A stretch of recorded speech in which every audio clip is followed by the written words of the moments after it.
Տնտեսագիտության թեկնածու դոցենտ Արզուման Հակոբյանի գնահատմամբ, օրինակ, վերակառուցման և զարգացման Եվրոպական բանկի մասնագետների կանխատեսած մոտ 2%-անոց տնտեսական աճը խիստ ծայրահեղ է և առանց տնտեսական հիմնավորումների։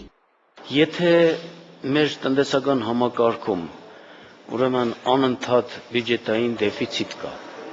պարբերաբար, եթե միշտ մեր վճարային հաշվեկշիռը դեֆիցիտային է, եթե մենք ուրեմն ներկրման և արտահանման հարաբերակցությունը պես հսկայական տարբերություն կա, 5 անգամ գերազանցում է ներկրումը, եթե մեր փոխարժեքը ձևի տատանումների ու անընդհատ արժեզրկման վտանգի տակ է, ոնց է հնարավոր, ինչ ճանապարհով կամ ինչ ուղիներով է հնարավոր տնտեսական աճ։ Գյումրու տնտեսագիտական ինստիտուտի ռեկտորն ավելի լավատես է վերակառուցման ու զարգացման Եվրոպական բանկի մասնագետների հաշվարկներին այնքան էլ չի վստահում, բայց սեփական հաշվարկներով ներկայացնում է, որ 2010 թվականին տնտեսական աճ այնուամենայնիվ կունենանք։ Ավելի իրատեսական կարծիքով, իմ կարծիքով մեր բյուջեն է 2010 թվականի, որ օրենքի ուժ ունի, եւ այնտեղ նախատեսում է 1,2% տնտեսական աճ։ Ես ասեմ, որ դա բավական համարձակ սոցիալ-տնտեսական քաղաքականության հետևանք պետք է լինի։ Իսկ կառավարության կողմից ըստ Սամսոն Դավոյանի անհրաժեշտ քաղաքականություն մշակված է, վստահում է սեփական կառավարության հակաճգնաժամային քաղաքականությանն ու ներկայացնում, որ ԱՊՀ երկրների շարքում մեր ծրագիրը իրատեսականն է, ուստի հորդորում է մասնագետներին չսահմանափակվել հոռետեսական գնահատականներով։ Ինձ կներեք հետևի պեսիմիստական կարծիքի ու հայացքների համար ես ռեալ հիմքեր չեմ տեսնում այդ տեսակետից։ Եթե տեսնեի, ես շատ ուրախ կլինեի այդ տեսակետից, որ մեր տնտեսական համակարգը պետք է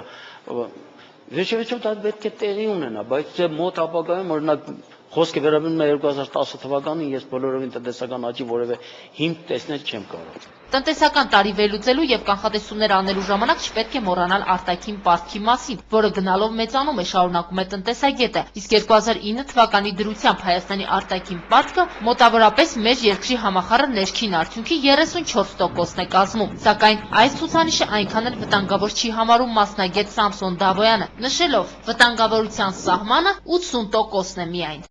Վտանգավոր ցուցանիշ, այսպես սահմանագծային ցուցանիշ 80%-ն է համարվում,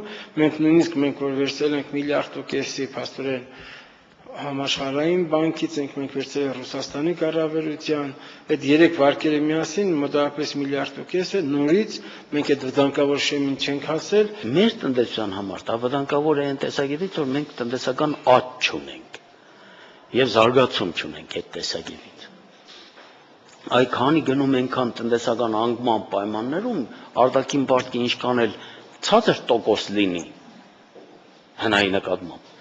դա վտանգավոր է։ Եվ որոնք են այդ պարտքերի վերադարձման ճանապարհները, ըստ տնտեսագետների պարտքերի սպասարկման համար 3 հնարավոր ճանապարհներ կարող են լինել։ Առաջինը տնտեսական աճ, երկրորդը ծախսերի կրճատում եւ երրորդ պարտքերի նոր ձևակերպում կամ ժամկետների հետաձգում։ Ըստ մասնագետների Հայաստանի համար ամենահավանականը առայժմ մնում է երրորդ տարբերակը։ 2013 թվականից հետո զարգացման նման տեմպերի դեպքում Հայաստանին ոչինչ չի մնում, քան պարտքերի մարման նոր ժամկետներ մշակելը։ Քրիստինա Մկրտչյան, Արտյոմ Ադամյան, Gala News։